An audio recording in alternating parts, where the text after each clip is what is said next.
Hey viewers, welcome back to the channel. Today I want to show you one of the first kind of projects we did after moving in, and that is this built-in desk. So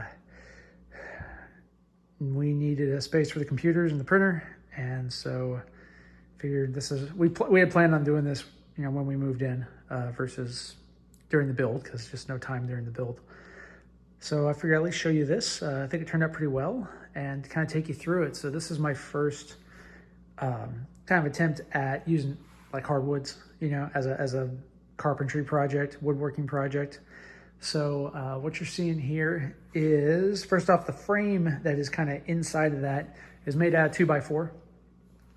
Just scrap 2x4 from the build, right? So I've got a cleat along the back wall and basically framed it out, 2 foot on center for supports. It's 8 foot long, and then screwed in all the studs on the back, and then the one stud there on the end. So it's floating, and then from that, we got that post. That post is actually, it's a red oak 4x4 post, and it actually is for like a stair rail, like I forget the term for it, but right, like a half wall kind of stair rail post. And so I took that and cut it down. Originally, I was just gonna make it square. But then wife and kids were looking at it, and they actually liked it like this. So that post is actually upside down. That is the top of the post there on the bottom, and it came with some very decorative caps, like for like you use for a stair rail that you had options with. So we turned it upside down and chopped it off, and I think it turned out pretty well. So that's attached, into that 2x4 frame, nailed and screwed, and then built kind of a box around it. So on the top there, we've got 3/4 inch red oak plywood. And what I did here, and it still didn't turn out perfect because I had to do some filler, but it worked out pretty well, is I cut that oversized, glued and nailed it, brad nails, down to the frame. And then I took a router with a flush trim bit and cut off all the overhang. So I had a nice clean cut. And then I repeated that process on the bottom. Kind of hard to see. I went ahead and capped the bottom just because. So under there, it's not nearly as well finished just because it is on the bottom. And so I didn't go through the details, but that's 1/4 inch red oak ply underneath there. And so it gives it a little more finished look, and at least hides all the kind of rough looking dimensional lumber, right? And then around the edges is a solid wood, solid red oak that I custom ripped and mitered and just tacked in place with glue and brad nails.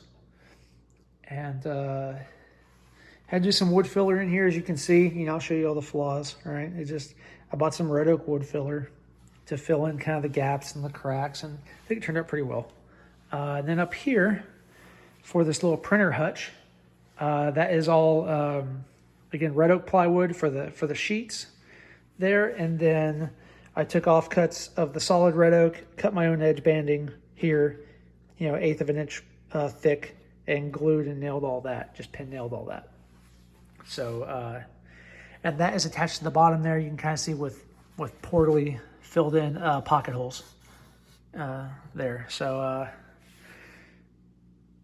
yeah, that's about it. It's finished with the same stain that we used on the rest of the house. So we tried to color match it so you can kind of see, like up there, right?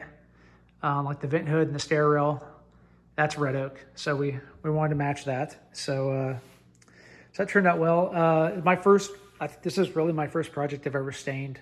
So it was kind of fun, kind of learning. I mean, I used a pre-treater on this to try to hopefully minimize splotching, but I still got some splotching here and there.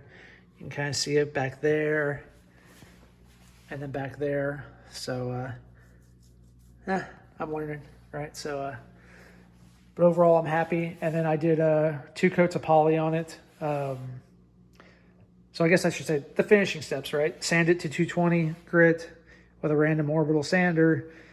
Coat it, I did 2 coats of stain, and then I did a coat of poly, light sanding with 220, and then a final coat of poly. And I think it turned out really well. Hopefully it'll hold up. And it was a really easy build. You know, not hard to do, pretty inexpensive on material.